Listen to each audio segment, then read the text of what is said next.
My dear friends, I'm Alpa Apurva, human psychological counselor, emotional therapist, relationship coach, and life coach. My mission, vision, and passion is to spread the awareness of mental health. किसी को anger, anxiety, stress, depression की problem है तो मैं उनमें से उनको बाहर निकालती हूँ। कोई अपने इमोशन रेगुलेट नहीं करते, मैं उनके इमोशन रेगुलेट कराती हूँ। किसी को आइडेंटिटी इशू है, पैशन लाइफ में नहीं है, कॉन्फिडेंट नहीं है, मैं उनको एम्पावर करके ट्रांसफॉर्म करती हूँ। किसी को रिलेशनशिप की इशू है, जो खुद से कनेक्ट नहीं है, औरों से कनेक्ट नहीं है, मैं उसकी रिलेशनशिप को एनलाइटन करती हूँ। ये सब के लिए मेरी अपनी 1-to-1 काउंसलिंग सर्विस देती हूँ और मेरा रेशियो 100% सक्सेसफुल है। तो मेरे दर्शकों, आज अपना ये 12th एपिसोड है और आपका दिल से स्वागत इस शो में है। लास्ट टाइम हमने बात की थी अनवाइंड योर एंजाइटी, तो बहुत सारी डिटेल में एंजाइटी की इन्फॉर्मेशन दी थी। एंजाइटी क्यों होती है, कैसे हमें उनको मैनेज करना है और लाइफ को कैसे मॉडिफाई करना है। तो आई होप कि आपने अपनी एंजाइटी को कंट्रोल किया होगा और आप पर्पसफुल लाइफ जीने लगे होंगे। तो आज का टॉपिक है how to deal with depression. Depression word कितना कॉमन वर्ल्ड में हो गया है। थोड़े साल पहले हमें पता नहीं था डिप्रेशन क्या है। अभी तो छोटे बच्चे से लेके बुज़ुर्ग तक डिप्रेशन का शिकार हुए हैं। तो डिप्रेशन है क्या? जिसको ओवर थिंकिंग की प्रॉब्लम है, एंजाइटी की प्रॉब्लम है और ख़ुद के इमोशन जो रेगुलेट नहीं कर सकते हैं, परिस्थिति का सामना नहीं कर सकते हैं, उनका मूड डिसऑर्डर हो जाता है। वो कभी कभी सैडनेस फील करते हैं और लाइफ में से इंटरेस्ट निकल जाता है। तो ये मेंटल इश्यू है, एक वन टाइप ऑफ वो बीमारी है। लेकिन ये बीमारी कोई बड़ी बीमारी नहीं है। थोड़े साल पहले हमारे इंडिया में इनके बारे में, मेंटल हेल्थ के बारे में कोई बात नहीं करता था। तब लगता था कि मैं जो बात करूँगा मेरी मेंटल हेल्थ के लिए तो मैं वीक लगूँगा, मैं स्टूपिड लगूँगा, मैं फुलिश लगूँगा, कोई मेरे लिए क्या सोचेंगे, दुनिया क्या सोचेगी और सब मुझे जज करेंगे। तो ये सब चीज़ से कोई इसके बारे में बात नहीं करता था। लेकिन कोविड आने के बाद वर्ल्ड में मेंटल हेल्थ की अवेयरनेस स्प्रेड करना चालू कर दी, क्योंकि लॉट्स ऑफ पीपल की जॉब चली जाती थी, फाइनेंस तकलीफ़ में आता था, रिलेशनशिप का प्रॉब्लम था, परिस्थिति अनुसार नहीं थी, तो सब लोग को मेंटल डिसऑर्डर का अनुभव होने लगा। तब से लोग मेंटल हेल्थ के लिए अवेयरनेस दिखाते हैं। और आज हम बात करेंगे डिप्रेशन के ऊपर। डिप्रेशन ये कोई बीमारी ऐसी नहीं, ये कोई टैबू नहीं है, कोई स्टिग्मा नहीं है। जब भी आपको लगे कि I am not feeling good, तब आप डेफिनेटली उस पर वर्क कर सकते हो। देखो, यहाँ इंडिया अपना नंबर 1 डिप्रेशन में नंबर 1 कंट्री है। Every 1 minute 1 youngster dying for suicide, वो डिप्रेशन का शिकार बन के वो सुसाइड करता है। तो ये डिप्रेशन बीमारी कैसी है कि ये वो माइल्ड से लेके मॉडरेट, मॉडरेट से लेके सीवियर और सीवियर से लेके जानलेवा बीमारी है। यहाँ मैं बात करूँगी हमारे चहीते कलाकार सुशांत सिंह राजपूत। कितने सक्सेसफुल पर्सन थे, कितना शॉर्ट टाइम में इतने उसने सिद्धि हासिल की थी, कितनी सारी कनेक्शन फिल्म इंडस्ट्री में थी और बहुत शॉर्ट टाइम में अब में वो अव्वल नंबर पे आ गए थे। लेकिन उनकी नेगेटिव सोच, उनकी थिंकिंग प्रोसेस और कभी परिस्थिति उनके अनुसार नहीं हो सकी, तो उनके पास लाखों फॉलोअर थे इंस्टाग्राम पे, ट्विटर पे भी लाखों फॉलोअर थे। तो इतने सारे चाहक होने के बाद, इतने सारे लोग आसपास होने से बावजूद भी उस डिप्रेशन का शिकार हुए और उनने सुसाइड किया। बहुत दुख की बात है। तो आज हम इसलिए बात करेंगे कि ये चीज़ क्या है, कैसे हम पे हावी होती है और कैसे हमें उनको कंट्रोल करने का है। This is a two kind of depression, one is the clinical depression and one is the feel depress. अभी क्लिनिकल डिप्रेशन में मैं ये बात करूँगी कि हमारे ब्रेन में न्यूरॉन होते हैं, तो कभी न्यूरॉन ट्रांसमीटर इम्बैलेंस हो जाते हैं, हमारे हार्मोन्स जो फील गुड हार्मोन्स है वो रेगुलेट नहीं होते, रेगुलरली नहीं सिक्रेट होते, तब हमारी इम्बैलेंस न्यूरॉन के लिए डिप्रेशन की प्रॉब्लम आ सकती है। It's called clinical depression.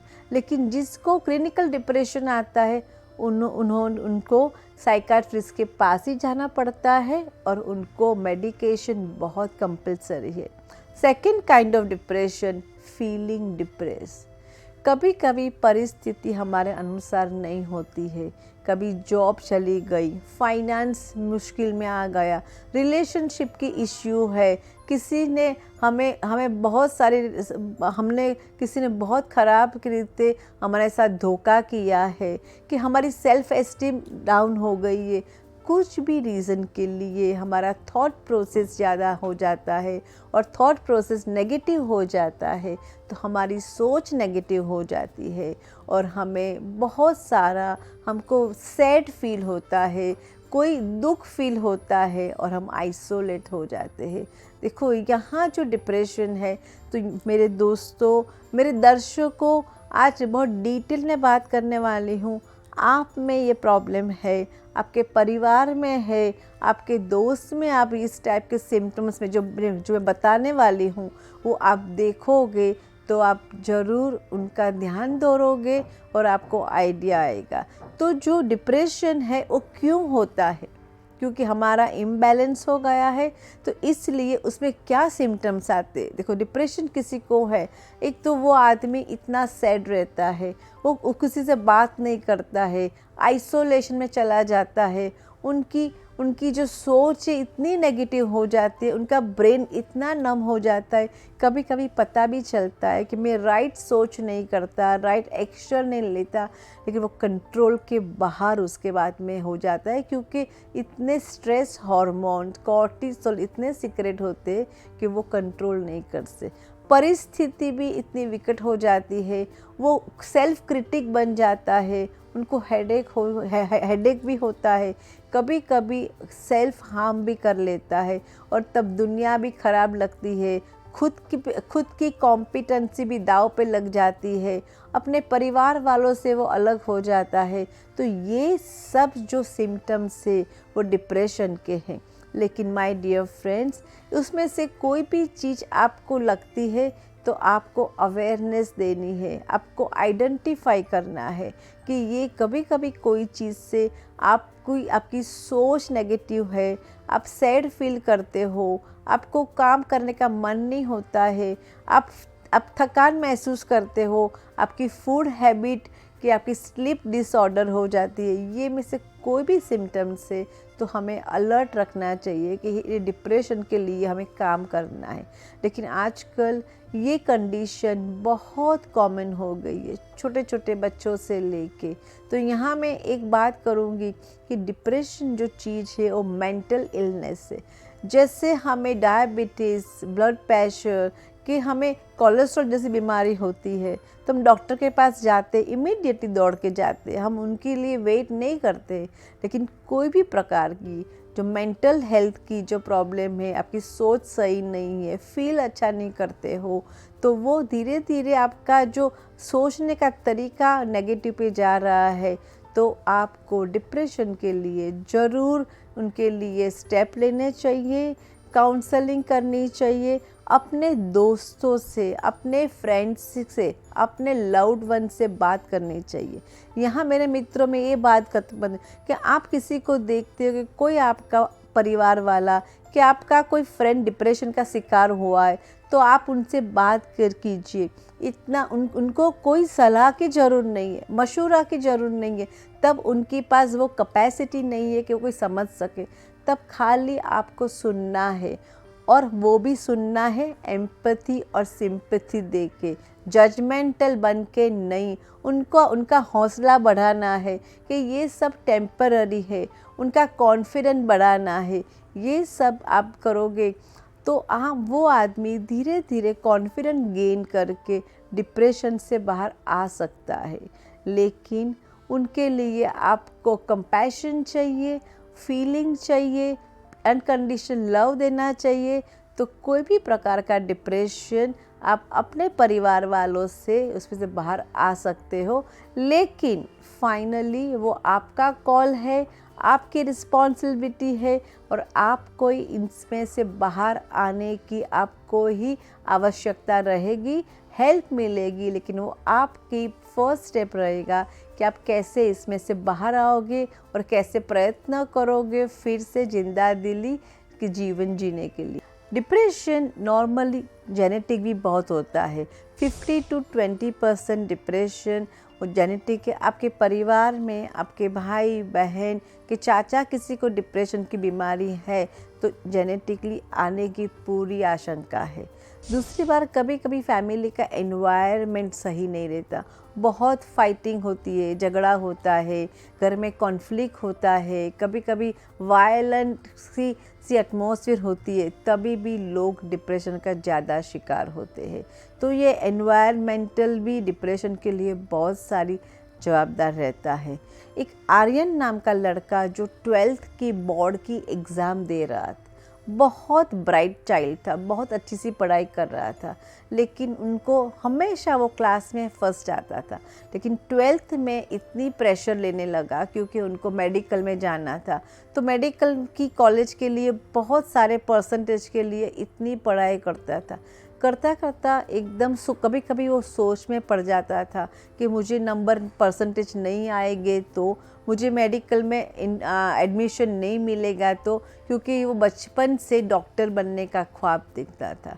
तो इतनी सोच उसकी ओवर थिंकिंग इतनी बढ़ गई और ओवर थिंकिंग धीरे धीरे इनसिक्योरिटी में आ गई, फियर आने लगा, उसको एंगर आने लगा और धीरे धीरे उनकी पढ़ाई पे फोकस कम हो गया, जो एक बार अव्वल नंबर लाता था और धीरे धीरे डिप्रेशन में हावी हो गया। तो सैड फील करता था, किसके साथ घुल मिलता था, अकेला रहता था। तब उनके पेरेंट्स को बहुत टेंशन हो गया कि इतना ब्राइट लड़का, वो लड़का आर्यन पे इतना सारा मदार रखा था, लेकिन क्या करे जब बच्चा डिप्रेशन में आ गया। तब पेरेंट्स ने बहुत सपोर्ट किया, तब वो लड़के को लेके मेरे पास आए और हमने बहुत सारी टॉक थेरेपी करी। उसमें मैंने CBT, REBT, TA नाम की थेरेपी सब यूज़ की।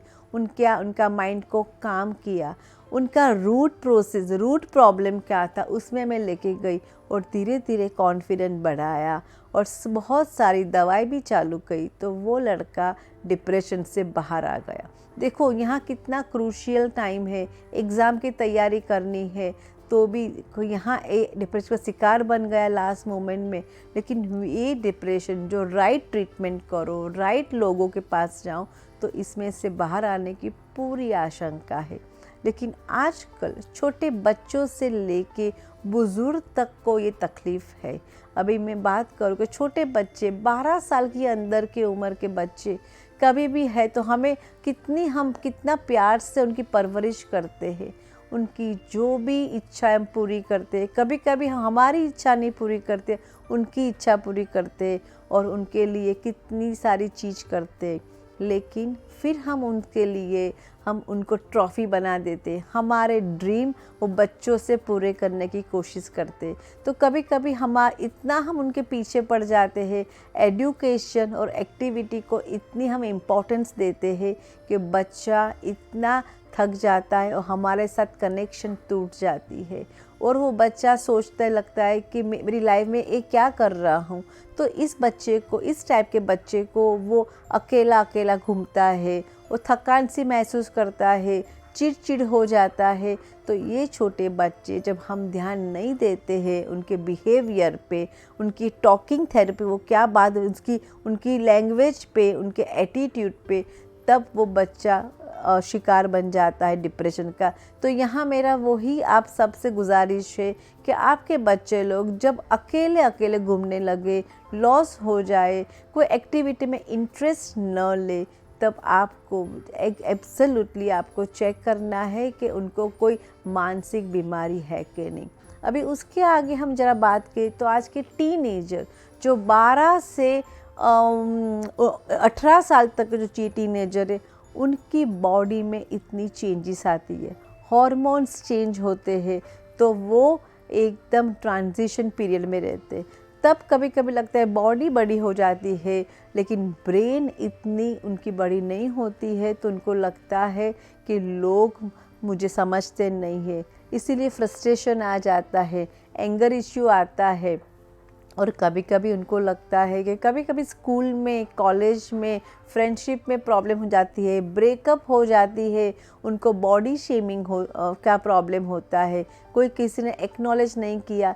ये बच्चे लोग सोशल मीडिया पे एक्टिव, तो सोशल मीडिया पे चाहिए इतना रिस्पॉन्स नहीं मिलता है, तब भी बच्चे लोग बहुत ज़्यादा, ये टीनेजर बच्चे डिप्रेशन के शिकार हो जाते हैं। तब पेरेंट्स को मेरी गुजारिश है कि आपका बच्चा जैसा भी है, जैसा भी करता है, उनसे प्यार दिखाओ, एक्सेप्टेंस दो, एक्नॉलेजमेंट दो, उनको एक्सेप्ट करके उनको ऐसा महसूस कराओ कि आप जेन्युइनली उनको प्यार करते हो।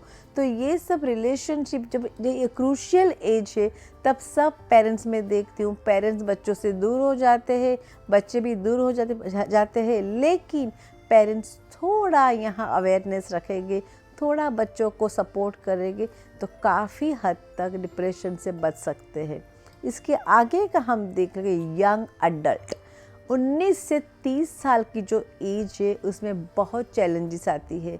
उसमें अपना फाइनेंशियली करियर सेट करना होता है, मैरिज लाइफ सेट करनी होती है, उसमें बच्चे होते, तो ये सब जो दायरा है, उसमें वैसे बहुत स्ट्रेस रहती है। खुद को प्रूव करना होता है, कॉन्फिडेंस दिखाना होता है और सक्सेस लेना होता है।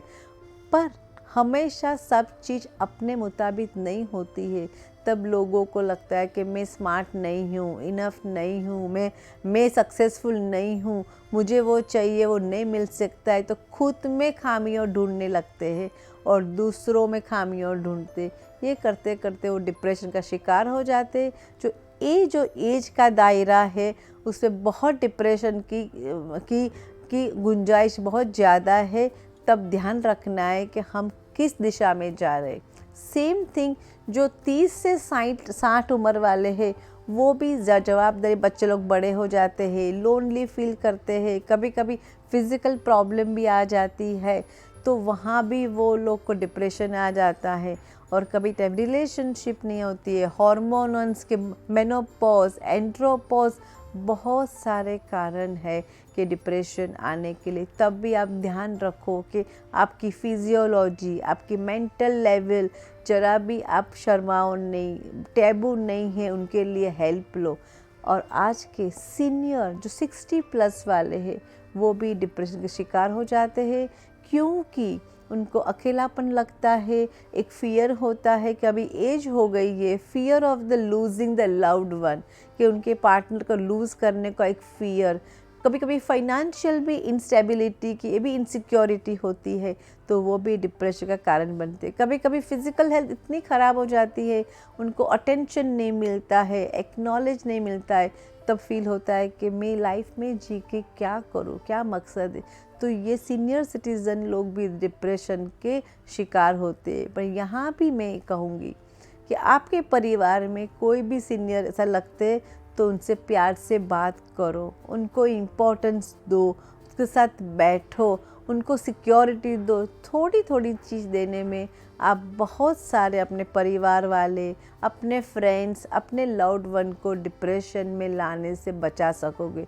लेकिन ये देखो, सब एज ग्रुप में डिप्रेशन आज इतना ही ज़्यादा बढ़ गया है, लेकिन हम उनको पे अवेयरनेस नहीं देते हैं, ध्यान नहीं देते हैं और बहुत लाइटली लेते हैं। लेकिन हम उन पे ध्यान देंगे तो ये कोई भी एज का, कोई भी स्टेज का डिप्रेशन हम कंट्रोल कर सकते हैं। तो हमने देखा कि जो डिप्रेशन के लिए कितनी चीज़ जवाबदार हो जाती है, फिज़िकल इलनेस भी आती है तो भी हम डिप्रेस होते हैं, फाइनेंशियल प्रॉब्लम में भी डिप्रेशन, रिलेशनशिप में भी डिप्रेशन, कोई हमें अटेंशन नहीं देता है, बड़ी सी कैलेमिटी आती है तो डिप्रेशन। तो सब चीज़ परिस्थिति तो कुछ भी हो सकती है, लेकिन हमारा माइंडसेट है ना, वो हमें चेंज करना है। तो जब हमारे न्यूरोट्रांसमीटर इम्बैलेंस होते हैं एंड हमारी नेगेटिव सोच आती है, तो दोनों मिल के डिप्रेशन का शिकार बनते हैं।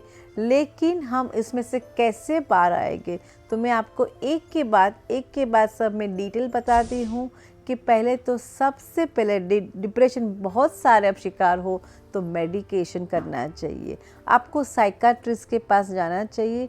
वो आपको एक दवाई, एंटी डिप्रेशन की दवाई करेंगे, तो उनसे आपके जो फील गुड हार्मोन्स है वो सीक्रेट होने लगेगा और जो इम्बैलेंस है, जो न्यूरोट्रांसमीटर, वो कंट्रोल में आ जाएंगे। उसके बाद वो भी करना है। बाकी कॉम्प्रिहेंसिव में सेकंड थिंग आपको साइकोथेरेपी करनी है। तो यहाँ जो डिप्रेशन की जो काउंसलर होते हैं, साइकाट्रिस्ट होते हैं, कि साइकोथेरेपी से बात करेंगे, टॉक थेरेपी, तो बहुत सारी टॉक थेरेपी से वो जो आपके काउंसलर है वो आपसे समझाते हैं कि आपको लाइफ का एक बड़ा सा व्यू देते हैं, आपकी थॉट प्रोसेस चेंज करते हैं, आपको बहुत सारे सपोर्ट करके, कॉन्फिडेंट दे के, आपको नॉन जजमेंटल सुन के आपको उनमें से बाहर निकालते हैं। उसके बाद कभी कभी डिप्रेशन ज़्यादा कंट्रोल में नहीं आता है तो ECT थेरेपी है जो शॉक देता है, तो थोड़ा थोड़ा शॉक देके आपके ट्रांसमीटर को एक्टिव करता है, तो वो थेरेपी भी आज बहुत चलती है। उसके बाद में लास्ट बोलूँ तो फोर्थ पॉइंट है सेल्फ हेल्प। यहाँ मैं एक ट्रुथ बताने जा रही हूँ कि आप कोई भी व्यक्ति दुनिया में डिप्रेशन का शिकार हुआ है, लेकिन वो खुद उनमें से बाहर आने की कोशिश नहीं करेगा, तो वो बाहर आना बहुत मुश्किल है। बाहर के लोग कितने भी हेल्प करेंगे, लेकिन उनको अंदर से शिद्दत रहेगी तो ही वो बाहर आएगा। तो उनके लिए सेल्फ हेल्प करना है, रिस्पॉन्सिबिलिटी लेना है कि मुझे इसमें से बाहर ही आना है, कैसे भी करके definitely he can take the help. तो जब भी उनके टाइम उनके जो आजू बाजू वाले फैमिली है, लव्ड वन है, उससे बिना झिझक अच्छे लोग के साथ में कंपनी में रहे, पॉजिटिव लोगों के साथ रहे और अपना दर्द बताए। मेरे माय डियर फ्रेंड्स, सिचुएशन कुछ भी हो सकती है, लेकिन कोई सिचुएशन परमानेंट नहीं है। तो तभी वही पॉजिटिव थॉट्स वो डिप्रेशन वाले पेशेंट को बोलना है, हौसला बढ़ाना है और पॉजिटिव लोगों के साथ जितना भी ज़्यादा रहेगा इतना उसका कॉन्फिडेंस बढ़ेगा और ख़ुद को लगेगा कि मुझे इसमें से बाहर आना है। उसके बाद जो सेल्फ हेल्प में अच्छा सा फूड लेना है। हम लोग इतना जंक फूड खाते हैं तो वहाँ हमारी फिजियोलॉजी चेंज होती है, माइंड भी चेंज होता है। तो हमें अच्छा सा होम फूड खाना है, अच्छी सी स्लीप लेना है कि हमारे स्लीप डिसऑर्डर ऑल्सो, जब नींद नहीं आती है तो हमारे पर ओवर थिंकिंग हावी हो जाता है। तब अच्छी सी स्लीप लेना, उसके लिए एटमॉस्फेयर क्रिएट करना, वो सब बहुत ज़रूरी है। और उसके बाद आप एक्सरसाइज करो, एक्सरसाइज करना ज़रूरी है कि वॉक करो, योगा करो, कि ये सब करने से हमारे जो डोपामाइन है, सेरोटोनिन है, जो अच्छे हार्मोन से वो सीक्रेट होते, जैसे अच्छे हार्मोन सीक्रेट होने लगेंगे ऐसा आपकी जो लोनलीनेस, फीलिंग सैड, ये सब धीरे धीरे कम हो जाएगा और यू फील बेटर। आपको सनलाइट में जाना है, सुबह जॉगिंग करना है, तो ये सब करने से आपको अच्छा सा महसूस, अच्छा फील होएगा। और ये डिप्रेशन के से बाहर आने के लिए यही है। चलो दवा हमने की, लेकिन ये दूसरी जो चीज़ है, exercise, yoga, food, meditation, pranayama, breathing exercise also very good for depression, कि आपको ब्रीदिंग एक्सरसाइज करना है, उससे आपका माइंड शांत हो जाता है, काम हो जाता है। जब आप डीप ब्रीदिंग करोगे तब आपकी सोच कम हो जाएगी। सोच कम हो जाएगी तो आपके विचार कम हो जाएंगे और आप धीरे धीरे पॉजिटिव बन के पॉजिटिविटी बाहर में पॉजिटिव जोन में आ सकोगे।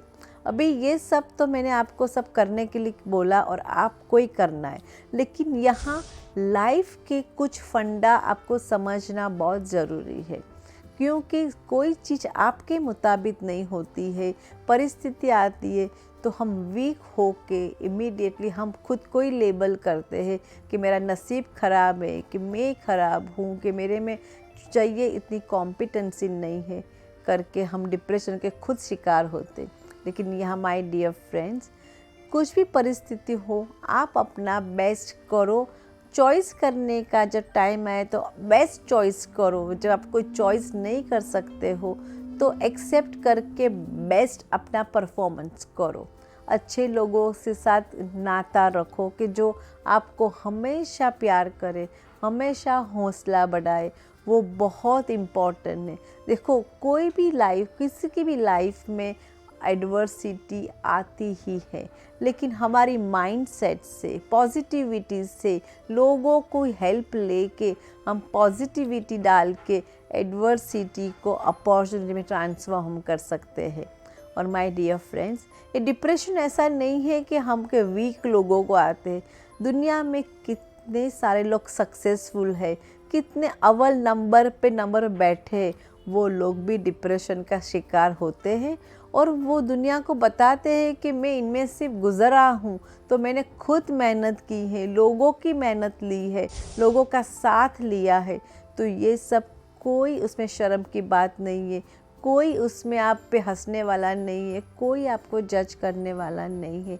तो ये जब आपको फील होए तो आपको इसमें से रास्ता निकालना है, अच्छे लोग को मिलना है और आपको ट्रांसफॉर्म होना है। तो ये सब चीज़ अब फूड, स्लीप, आप ब्रीदिंग एक्सरसाइज, योगा, नेचर में जाओगे, सनलाइट में रहोगे, ये सब चीज़ करोगे, अपनी हॉबी ढूंढोगे और किसी को ब्लेम नहीं करोगे और खुद पे विश्वास रखोगे, तो ये अपनी खुद की कोशिश रहेगी तो आप खुद इसमें से बाहर आ सकोगे। लेकिन उनके लिए भी मैं आपको 5 मैजिक नगेट दे रही हूँ। फर्स्ट नगेट है कि आपको माइंडसेट, देखो डिप्रेशन बेसिकली नेगेटिविटी से आता है, इतना ज़्यादा बढ़ जाता है तो आपका ब्रेन नम हो जाता है और आप सही सोच नहीं कर सकते हो।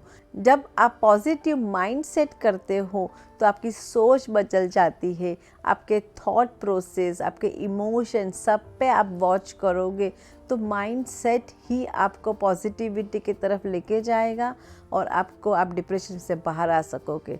सेकंड थिंग है मोटिवेशनल टॉक। कभी कभी हम लो हो जाते हैं, अपने को लगता है कि मैं कुछ बड़ा चीज़ नहीं कर सकता हूँ, तब अच्छे मोटिवेशनल टॉक सुनो यूट्यूब पे, कि ऐसी अच्छी बुक रीड करो, कि लोगों के साथ कनेक्ट हुओ कि आप किसी को रोल मॉडल बना सको।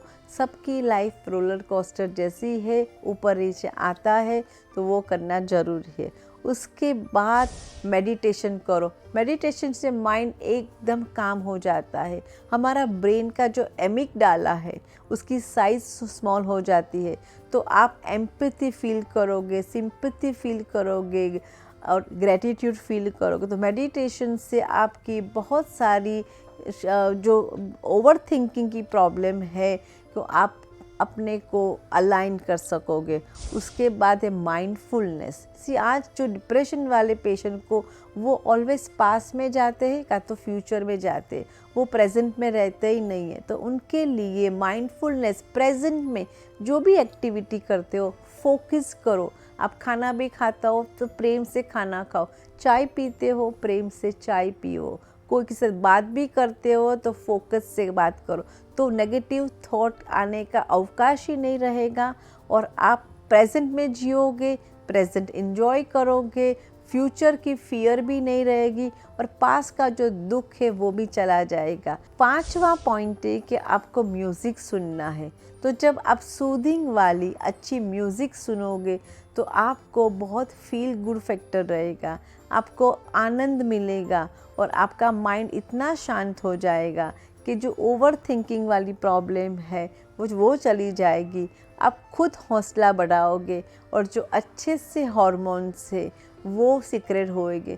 तो ये सब एक्टिविटी करते करते हम अच्छे गुड हार्मोन्स को रिलीज़ करेंगे और जो स्ट्रेस हार्मोन कॉर्टिसोल है जो इनके लिए जवाबदार है डिप्रेशन के लिए, वो अपने आप सीक्रेट होना कम हो जाएगा और लाइफ को हम बड़े मायना में देखेंगे तो हमें जीने के लिए पर्पसफुल लाइफ, मीनिंगफुल लाइफ, अच्छे लोग सब मिल जाएंगे।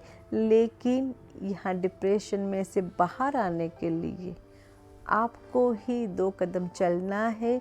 सामने वाले हाथ देने के लिए तैयार है, लेकिन आपको उठना है। ये कोई डिफ़िकल्ट नहीं है और लाइफ में कोई डिप्रेशन सा शिकार बनना कोई बुरी बात नहीं है। कोई भी आदमी कोई भी परिस्थिति में ये शिकार बन सकता है, लेकिन देखो आप उन पे अवेयरनेस डालोगे, उन पे फोकस करोगे तो डेफिनेटली आप बाहर आ सकते हो। तो ये जो मैंने जो आपको जो टूल्स, टेक्निक, नगेट्स दिए वो सब मैं मेरे क्लाइंट के साथ यूज़ करती हूँ और कितने भी सीवियर डिप्रेशन वाले इनमें से बाहर आ गए हैं। तो माय डियर फ्रेंड्स, आज बहुत सारी मैंने आपको डिप्रेशन के बारे में बहुत इन्फॉर्मेशन दी है।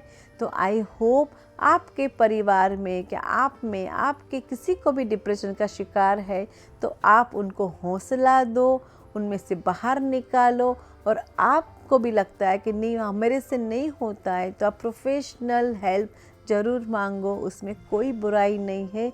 आप अपनी लाइफ की रिस्पॉन्सिबिलिटी आपको लेनी है। तो आई होप ये टॉक आपकी लाइफ में वैल्यू ऐड करेगा और आपकी कोई भी प्रकार की मानसिक बीमारी में से बाहर लाने के लिए हेल्प करेगा।